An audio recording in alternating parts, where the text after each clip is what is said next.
정청래 대표는 지금 계속 이재명 대통령도 대표 시절에 대의원과 권리당원의 표 반영 비율을 균등하게 해야 된다고 주장을 하셨어요 라고 이렇게 주장을 하고, 이현주 의원은 그게 아닙니다. 대통령실에서 어떻게 이분의 의견을 반영되는지 한번 지켜봐야 될 부분인 것 같습니다. 이러면 더 기분 나빠요. 왜냐하면 우리 애가 저한테 막 혼나면서 말대꾸를 하는 거예요. 아빠가 옛날에 이렇게 이야기했잖아. 더 기분 나쁜 거 아니겠습니까? 또 왜 자꾸 그러니까 아빠가 그렇게 했잖아 이런 거잖아요. 중요한 건 뭐냐면요, 정청래 대표가 이렇게 이재명 대통령에게 싹싹 기스를 내고 있는데 때리질 않아요.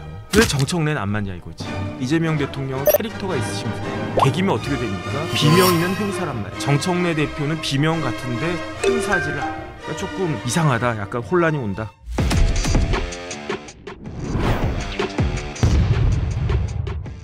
네, 안녕하십니까. 11월 25일 유병수의 강펀치 시작하겠습니다. 자, 오늘은 화요일입니다. 정혁진 변호사님 모셨습니다. 정법전 TV 정혁진 변호사님 모셨습니다. 큰 박수 환영해 주십시오. 네, 안녕하세요. 안녕하십니까. 안녕하십니다. 아니고 안녕하십니까. 네, 안녕하십니까.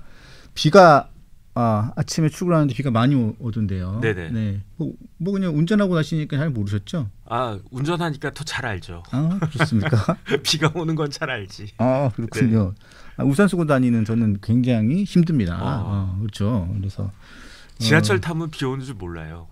알죠. 우산을 들고 다니니까 사람들 딱 부딪히니까 더 알죠. 아니 밖에 비 오는지 잘 모르던데. 아니에요. 우산에 막 빙구 중에 막 가방 막 묶고 막 코트 묶고 그러면 으악 정말 최악이에요. 모르시는구나. 네, 잘 몰라요. 역시 뭐 좋은 차를 타고 다니시니까 잘 모르죠. 내 나이 되면 다 관심이 없어. 오로지 나라 걱정. 네. 나라 걱정밖에 없으시죠? 아니 어쨌든 저 때가 좋을 때라니까. 그래요. 네. 자, 민주당 얘기부터 잠깐 좀 짚고 넘어가도록 하겠습니다. 자, 정청래 대표가 추진하는 당원 1인 1표제. 저 어제 좀 큰 소리가 났습니다. 최고위원회에서. 네네. 당원 당규 개정 어제 다 끝날 거라고 생각했는데 당초 개정안은 원래는 28일 날 중앙위원회에서 최종 의결하기로 했었는데 어제 조금 찌끄덕 소리가 났습니다. 네. 나가지고 일주일 뒤에 최종 의결하기로 조건부로 하기로 했습니다. 그래서 다음 달 5일 날 처리하기로 했는데요. 내부에서 좀 반발이 있었던 걸로 취재 기자들한테 얘기 들어보니까 좀 큰 소리가 났던 모양이에요. 지금 그럴 수밖에 없다라고 저는 생각하는 게, 지금은 이제 뭐 제가 정확히 계산 안 해봤지만 그 신문 기사에 따르면은 대의원대 권리당원의 표의 가치가 17.5대 1이었다는 거잖아요. 그거를 1대 1로 줄인다라고 하는 거니까, 그러니까 마치 환율이 그냥 빡 떨어진 것과 똑같은 모양이 아닌가 그런 생각이 들고, 이런 식으로 이거를 구조를 바꾸면 누군가는 이익을 보고 누군가는 손해를 보고 그러면은 누가 이익을 보겠습니까? 바꾸려고 하는 사람이 이익을 보는 거잖아요. 네. 그러니까 그러면 또 누가 손해를 보겠습니까? 거기에 대해서 반발하는 사람들은 손해를 보니까 반발하는 거 아닌가, 그냥 직관적으로 저는 그런 생각이 드는데, 그런데 이런 것 자체도 그렇게 어떤 밥그릇을 건드릴 때는요, 강아지도 조심해야 되거든요. 그런데 이게 그냥 마음대로 그 제대로 된 절차 없이, 수기 과정 없이 이렇게 진행하는 것 자체가 문제인데, 제가 봤을 때 더 큰 문제는요, 타이밍이었던 것 같아요. 타이밍. 지금 타이밍이 어떤 타이밍이냐, 그 대통령이 우리나라에 없단 말이에요. 대통령이 없는데 이렇게 바꾼다? 이 이야기는 뭐냐면 대통령에 대해서 그렇게 존중하지 않는다 의미 아니겠습니까? 지금 대통령이 어디 가 있냐면 중동하고 아프리카 멀리 가 있어요. 남아공은 진짜 가는데 비행기로 직항으로 가도 뭐 한 20시간 걸린다? 저 가봤어요. 몇 시간 걸려요? 기억 안 나요. 기억 안 나요? 네. 어디서 트랜스퍼를 했어요? 홍콩? 두바이? 어쨌든 무지하게 멀대. 그러니까 대통령이 뭐 가까운 뭐 동남아도 아니고 중국도 아니고 일본도 아니고 저기 진짜 저 같은 사람은 평생 가보지도 못할 남아공까지 가 계시는데, 그 와중에, 그런데 지금 뭐 하고 있습니까? 대통령 가가지고 G20에서 뭐 이것저것 역할을 하고 있잖아요. 그러면 대통령의 외교 성과가 돋보이게 해야 되는데, 그런데 지금 민주당 정청래 대표가 대표로 있는 민주당에서는 첫 번째 무슨 이야기 나오냐면 특판 이야기 나오잖아요. 그럼 거기에서 이제 살짝 기스가 나고 또 어떤 일이 있었느냐. 검사장들을 고발했는데 무려 18명 고발을 했어요. 이것도 이상한 거고. 그런데 결정적으로 이런 식으로 그 당의 그 투표 구조 자체를 바꾸겠다라고 하는 거는 여기에 사람들이 관심이 있지 대통령이 저기 남아공 가가지고 G20에 무슨 말씀을 갖다가 하시는지 거기에 관심이 있겠습니까? 그런데 여기에 대해서 대통령실 그다음에 친명 입장에서는 훨씬 더 다른 때보다도 더 기분이 나쁠 수밖에 없지 않나 싶고요.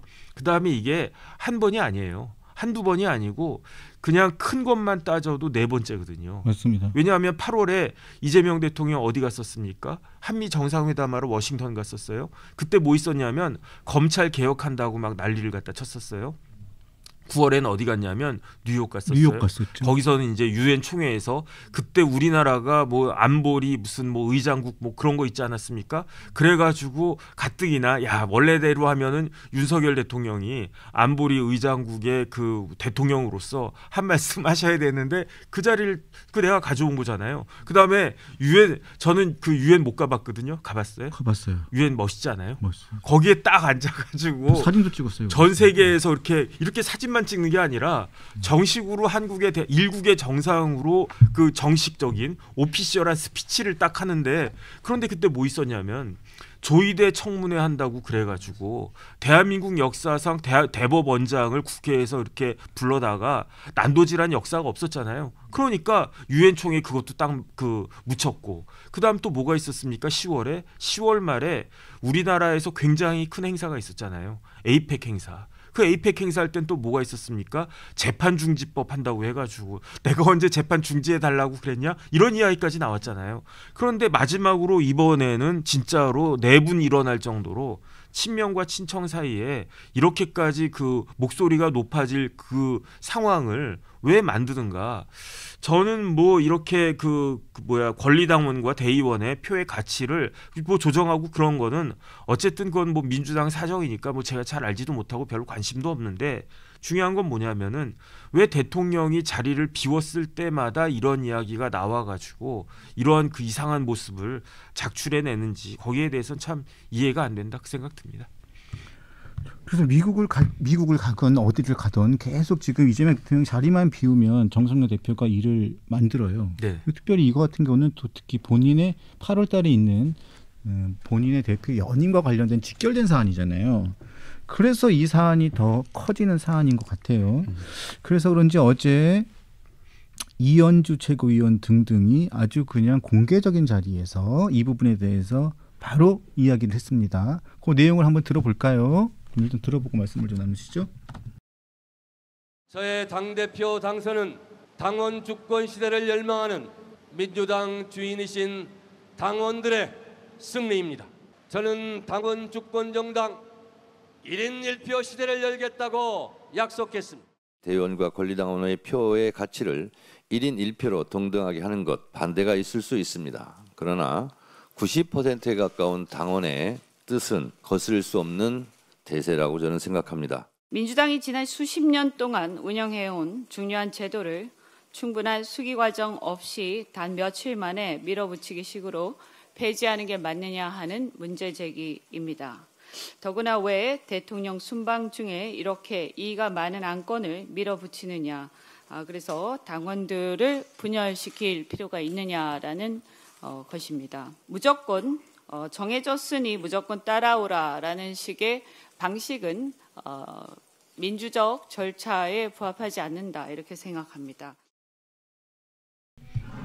이현주 의원이 탈당을 했다가 다시 그 국민의힘으로 왔다가 다시 복당을 해서 민주당으로 가 있는데 친명계로 분류가 되죠.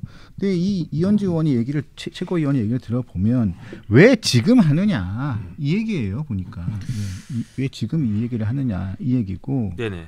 자 그런 얘기를 합니다. 이 얘기를 하고 난 다음에 비공개 회의에 들어가가지고 고성이 나왔다는 얘기인데 이 안에서도 보면.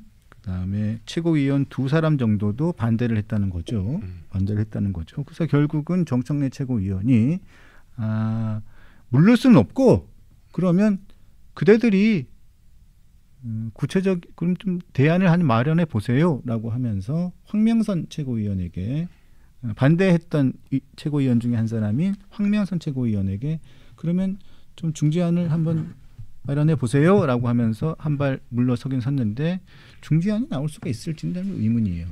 글쎄요, 일단은 그 민주당이 민주적 절차 운운하는 게 좀 생경해 보이는 그런 생각은 들고, 그 다음에 뭐 이현주 의원 말씀이 제가 봤을 때는 틀린 말은 없어 보이는 게 또 그렇다 그 생각이 드는데, 이런 상황이 초래된 것에 대해서 다른 사람이 아닌 이재명 대통령 책임이 크다고 저는 봐요.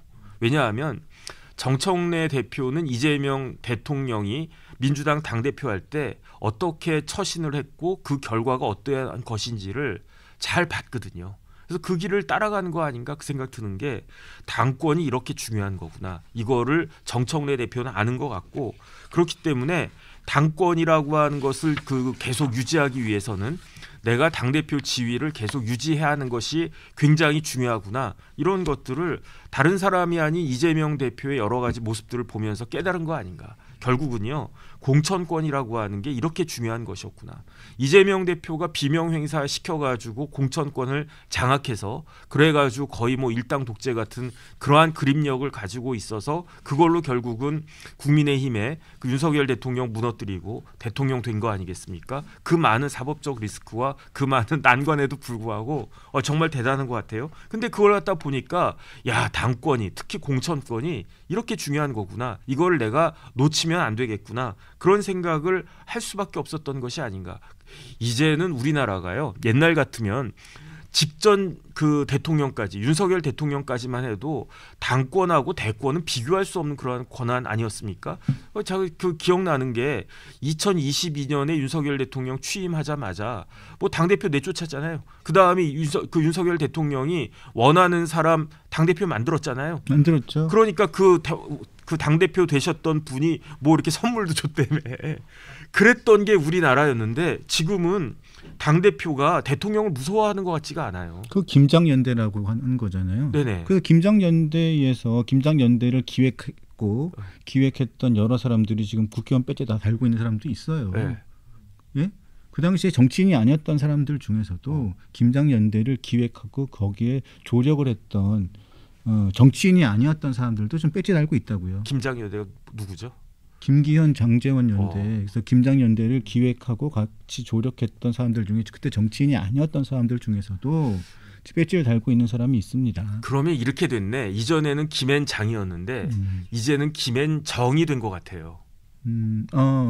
제가 봤을 때는. 김앤정은 누굽니까? 정청래와 김어준. 그렇죠. 네. 그런데 김앤장은 허당이었던 것 같고, 허당이었죠. 김앤정은 파워가 대통령급 아닌가?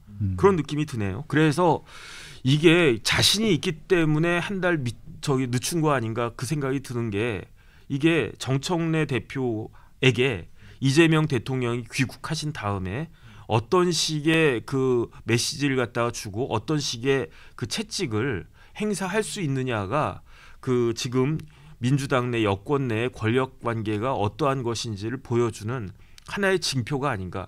이거 만약에 대통령이 돌아왔는데 그냥 유야무야 넘어가면서 정청래 대표가 원하는 대로 일이 진행이 된다라고 하면, 그러면 도대체 그 우리나라를 지배하는 실질적인 권력의 핵심은 누구인가? 많은 사람들, 특히 민주당에 있는 사람들은 고민할 수밖에 없지 않나, 저는 그런 느낌이 듭니다. 당장 이런 식으로 진행이 된다면요. 네네. 지방선거 때부터 그래도 대통령이 본인이 원하는 사람들이 있을 거란 말입니다. 광역단체장 이런 데는요. 그런데 본인 대통령의 입김이 작용하기가 굉장히 어려운 구조가 될 수밖에 없어요. 아니, 그런데 대통령이 공천에 개입하면요, 형사 처벌받아요. 대통령 끝난 다음에 뭐 윤상현 뭐 누구 지금 다 문제되고 있지 않습니까? 그게 윤석열 대통령 된 다음에 직후에 뭐가 있었느냐? 지선 있었잖아요. 지방선거. 그다음 보궐선거 있었잖아요. 그때 뭐 김영선 의원 지금 뭐 어디 뭐 깜빵 갔다가 지금 풀려났나 모르겠는데, 어쨌든 그런 일이 있을 수 있다라고 하는 거를 정청래 대표가 오히려 대통령님께 그 뭐 암시를 갖다가 하는 건가? 그러니까 어쨌든 진료는 의사에게, 그 다음에 약은 약사에게, 그 행정은 대통령에게, 공천은 당 대표에게 뭐 이런 식이 되는 건가? 참 뭐 우리나라가 새로운 나라가 되는 것 같습니다. 그렇다고 해가지고 민주당이나 뭐 이재명 대통령이 각종 선거가 있을 텐데 지방선거와 총선이 있을 텐데 본인 사람 광역단체장이나 국회의원 공천 과정에서 어떤 입김을 작용하지 않겠습니까? 그거는 능력이 있으면은 하죠. 작용이 될 거고요. 하죠. 만약에 능력이 딸리면은 아무리 내가 유병수를 공천하고 싶어도 제가 만약에 당대표라면 유병수 공천하고 싶을 거예요. 근데 유병수 공천 못하겠지. 내가 힘이 없으니까. 뭐 그런 거랑 비슷한 거 아닐까? 민주당요? 뭐 잘 모르겠습니다. 분명히 하려고 하겠죠. 그 과정에서 당대표와 대통령실과 갈등이 있겠죠. 근데 중요한 건 뭐냐면 그러다가 큰 싸움이 나면 정권 넘어가는 겁니다. 그게 제가 봤을 때 중요한 건 뭐냐면요. 어느 조직이든지 갈등은 있어요. 어느 조직이든지 마음이 총화 단결해가지고 일치 단결해서 쭉 나갑니까? 그럴 수는 없어요. 그러니까 내부에는 항상 그러니까 백조가 막 발을 밝게 하는 것처럼 그 수면 밑에서는 온갖 일들이 다 벌어지는데 중요한 거는 이게 파열음이 나면서 그 많은 사람들한테 그 회자가 되느냐 그게 아니고 조용히 아래에서 잘 스무스하게 이렇게 해결이 되느냐 그게 어떤 조직이 제대로 돌아가느냐 아니면 문제가 있느냐 나타낸 징표 아니겠습니까? 제가 봤을 때 이재명 대통령은요 임기에 10%도 안 했어요. 그렇죠. 이재명 대통령 아직 6개월도 안 했거든요. 대통령의 임기는 5년이니까 60개월이에요. 그런데 이재명 대통령은 5개월하고 며칠 하고 있는 거예요. 그 다음 달 12월 4일이 딱 그 임기가 10% 하는 그건데 그러면 정권 초반기 중에 초반기이고 칼이 날이 그냥 시퍼렇게 살아 있어야 되는 그 시점인데 벌써부터 이런 모습을 보여주면 임기가 1년 지나고 2년 지나고 3년 지났을 때는 어떤 일이 벌어질 것인가. 이거를 민주당 내에서도 좀 알아서 좀 이것 뭐 특히 정청래 대표는 알아서 자제를 해야 되는 거 아닌가 그런 생각이 드는데 그게 좀 잘 안 되는 것 같습니다. 저는 알아서 하기에는 좀 선을 넘은 것 같고 제가 보기에는 일단은 본인의 연인밖에는 관심이 없는 것 같아요. 그렇지 않고서 이렇게 급하게 할 필요가 없는 것 같은데요. 그러다 보니까 일부 친명계 당원들은 당원 개정안 의결 무효 확인 소송까지 준비하고 있고 그 뒤에는 보면 친명계 조직이죠. 친명계 조직 더민주혁신 회의가 있고요. 또 이쪽에서도 지금 반발을 하고 있는 상황이에요. 그런데 이게 조율이 돼 있는 건지 안 돼 있는 건지는 알 수가 없어요. 대통령의 의중이 담겨 있는 건지 없는 건지. 하지만 더민주혁신회의에서 일부 의원들이 이 부분에 대해서 우려라든가 반발의 목소리가 나오는 걸 보면 어느 정도 대통령의 의중과도 조금은 맥이 닿아 있는 것 같은 느낌도 있거든요. 그런데 제가 개인적인 생각인데 물론 이제 뇌피셜이고 틀릴 거라고 생각은 하지만 정청래 대표는 이재명 대통령에게 개인적인 감정이 있을 수밖에 없잖아요. 내가 당대표 하고 싶다라고 했는데 나 대신 다른 사람을 밀었어. 내가 당대표를 하고 싶은데 나를 밀어줘야 되는데 유병수를 밀었단 말이야. 그러면은 뭐 그 부처님도 아니고 기분이 조금 나쁠 수 있을 거 아니겠습니까? 기분이가 나쁘죠. 그다음에 거기에다가 더 중요한 거는 개인적으로 기분 나쁜 거 이것보다도 더 중요한 거는 자신감이 생긴 것 같아요. 이재명 대통령 되자마자 내가 아닌 박찬대 원내대표를 밀었는데 내가 그걸 꺾고 그것도 압도적인 차이로 내가 당대표가 됐어. 그러면 뭐 이재명 대통령의 그 권한이나 이런 것들이 그 뭐 내년에 지금보다 더 강해질 수도 있고 더 약해질 수도 있고 하지만 어쨌든 상식적으로 생각하기에는 대통령 된 직후가 가장 그 힘이 센 그러한 때라고 많은 사람들이 생각할 수밖에 없는데 그럼에도 불구하고 대통령의 역풍을 뚫고 내가 당대표가 됐어. 그러면 내가 뭐 당대표 선거가 내년인가요? 내년 8월이요. 내년에도 내가 충분히 당대표 재선할 수 있어. 그리고 2년 동안 갈 수 있으니까. 그렇게 되면 내가 그 다음번 총선에 공천권도 행사할 수 있어. 그렇게 되면 그 다음번에 내가 대통령도 될 수 있어. 그러니까 제일 중요한 거는 내년 당대표야. 그런데 그걸 그 밑작업을 지금부터라 하기는 내년 8월이면요. 얼마 안 남았어요. 왜냐하면 개엄한 지가 엊그제 같은데 내일 모레면 1년이라며. 그러면 그렇게 생각하면 8월 금방 오겠지. 그러니까 정청래는 정청래대로 뭐 김앤정 연대가 있는지 없는지는 모르겠지만 나름대로 그 타임 그 라인에 따라 가지고 그 계획대로 착착착 진행하고 있는 건가 그런 느낌도 듭니다. 일단 대통령이 돌아오고 난 다음에 이 부분에 대해서 어떻게 언급을 할지는 모르겠어요. 근데 이 부분에 대해서는 대통령 측이라든가 이 정청래 대표의 독주에 반대하는 입장에서는 보면 영남권이 좀 소외되고 있다. 이 부분에 대해서는 말할 수 있는 명분이 있기는 있어요. 네네. 네, 그래서 이 부분에 대해서는 한번 언급을 하지 않을까 싶긴 합니다. 저는. 아니 그다음에 상식적으로 대의원이라고 하면 그러면은 그 대표란 뜻 아니겠습니까? 그러면 대의원이 됐으면은 대표권이라고 대리권이나 대표권이나 이런 것들이 주어져야지. 아니 국회의원으로 뽑아놨는데 국회의원이나 유권자나 똑같다. 뭐 이렇게 이야기하면 국회의원 왜 뽑았습니까? 아니 반장을 뽑아놨으면은 반장하고 좀 다른 게 있어야 되잖아요. 그런데 이걸 갖다가 똑같이 그 취급하면 이러면 조직이 제대로 운영이 되겠는가? 이런 것들에 대해서는 상식적으로 좀 저는 말이 안 된다고 생각을 하고요.